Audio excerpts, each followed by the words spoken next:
అందరికీ నమస్తే అండి.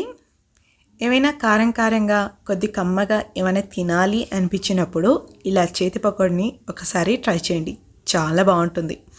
సింపుల్గా చేసుకోవచ్చు. 10 నిమిషాల్లో రెడీ అయిపోయే ఈ చేతి పకోడీ ఎలా చేయాలో ఇప్పుడు చూద్దాం. ఇది పిల్లలకైతే భలే నచ్చేస్తుంది. ముందుగా ఒక 2 స్పూన్ల శనగపప్పు, అలాగే 2 స్పూన్ల పెసరపప్పు నానబెట్టుకోవాలి. అలాగే మీరు తినే కారాన్ని బట్టి పచ్చిమిర్చిని ఇలా చిన్నగా కట్ చేసేసి మిక్సీ జార్లో వేసుకోవాలి. ఇందులోనే రుచికి సరిపడా ఉప్పు వేసేసుకొని ఇది కోర్స్గా గ్రైండ్ చేసుకోవాలి. ఇలా కొంచెం కచ్చపచ్చగా గ్రైండ్ చేసేసుకోవాలి. దీన్ని పక్కన పెట్టేసుకొని ఇప్పుడు ఒక మిక్సింగ్ బౌల్ తీసేసుకోవాలి. ఇందులోకి పొడి బియ్యం పిండిని తీసుకోవాలి. ఇది వచ్చేసి 1/2 కేజీ వరకు పడుతుంది. ఇందులోనే ఒక 1/2 టీ స్పూన్ జీలకర్ర వేసుకోవాలి. అలాగే మిక్సీ పట్టి పెట్టుకున్న పచ్చిమిర్చి పేస్ట్ని కూడా వేసేసుకోవాలి. ఇవి వేసుకున్న తర్వాత సన్నగా తరుక్కున్న కరివేపాకు తరుగు, అలాగే మీ దగ్గర ఉంటే కొత్తిమీర తరుగు కూడా వేసుకోవచ్చు. అలాగే నానబెట్టుకున్న పెసరపప్పు, అలాగే నానబెట్టుకున్న శనగపప్పు వేసుకోవాలి. శనగపప్పు ఒకేసారి వేసుకోకుండా మనకి ఎంత అవసరమో అంత వేసుకోవాలి. పిండి కలిపేటప్పుడు తక్కువ అనిపిస్తే వేసుకోండి. ఇక్కడ వచ్చేసి ఒక 2 స్పూన్లు శనగపప్పు అయితే నానబెట్టాను కదా, ఇందులో 1 స్పూన్ అయితే వేసాను. అవసరం అనిపిస్తే ఇంకొక స్పూన్ వేసుకోవచ్చు. ఒకేసారి వేసేసామంటే మనం చేత్తో ఈ పకోడీ వేసేటప్పుడు పప్పులు అనేది వస్తూ మధ్య మధ్యలో విరిగిపోతుంది. ఇది వేసుకున్న తర్వాత కొద్దిగా నీళ్లు వేసుకుంటూ ఇలా మనం చెక్కలకి పిండి కలుపుకుంటాం కదా, అలా కలిపేసుకోవాలి. మరీ గట్టిగా కాకుండా మనకి చేతితో ఇలా పకోడీలాగా వేయడానికి ఈజీగా ఉండేలాగా ఇలా కలిపేసుకోవాలి.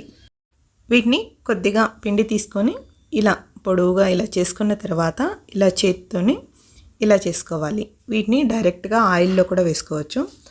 ఆయిల్లో వేసే వాళ్ళకి కొంచెం భయంగా అనిపిస్తే ఇలా ప్లేట్లో చేసి పెట్టుకొని తర్వాత ఆయిల్లో డీప్ ఫ్రై చేసుకోవచ్చు. ఇది బాగా అలవాటు ఉన్న వాళ్ళైతే ఇలా ఆయిల్లో వేసుకుంటే చాలా ఈజీగా అయిపోతుంది. ఇక్కడ చూపిస్తున్నట్టు మరీ ఎక్కువ మందంగా కాకుండా ఇలా కొంచెం పల్చగా వచ్చేలాగా చూసుకొని వేసుకోవాలి. ఇది శనగపప్పు కొంచెం ఎక్కువగా ఉంటే ఈ మధ్య మధ్యలో బ్రేక్ అయిపోయి చిన్నగా వచ్చేస్తుంది. ఇలా పొడవుగా రాదు.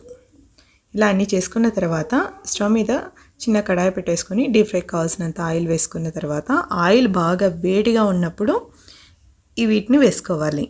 వేసిన తర్వాత మంటని మీడియం ఫ్లేమ్లో పెట్టుకొని ఇది ఫ్రై చేసుకోవాలి.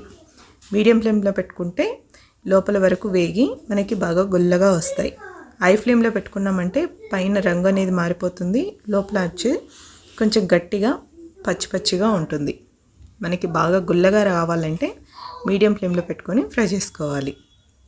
ఈ రంగు రాగానే తీసేసుకోవడమే.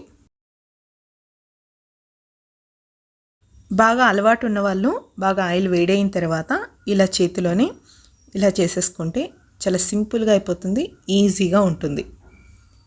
ఇలా అన్నిటినీ చేత్తోనే చేసుకున్నామంటే ఇంకా బాగా పల్చగా వస్తుంది. అన్నిటినీ ఇలాగే వేసేసుకొని ఫ్రై చేసుకోవడమే. చాలా సింపుల్గా చేసుకొని కమ్మటి చేతి పకోడీ అయితే రెడీ అయిపోయింది. ఇలా చేసి పెట్టుకొని ఒక వారం 10 రోజుల వరకు కూడా స్టోర్ చేసుకోవచ్చు. పిల్లలకి ఎక్కువగా నచ్చే ఈ చేతి పకోడీని తప్పకుండా మీరు కూడా ఒకసారి ట్రై చేయండి. ఈ వీడియో నచ్చినట్లయితే ఒక చిన్న లైక్ చేయండి.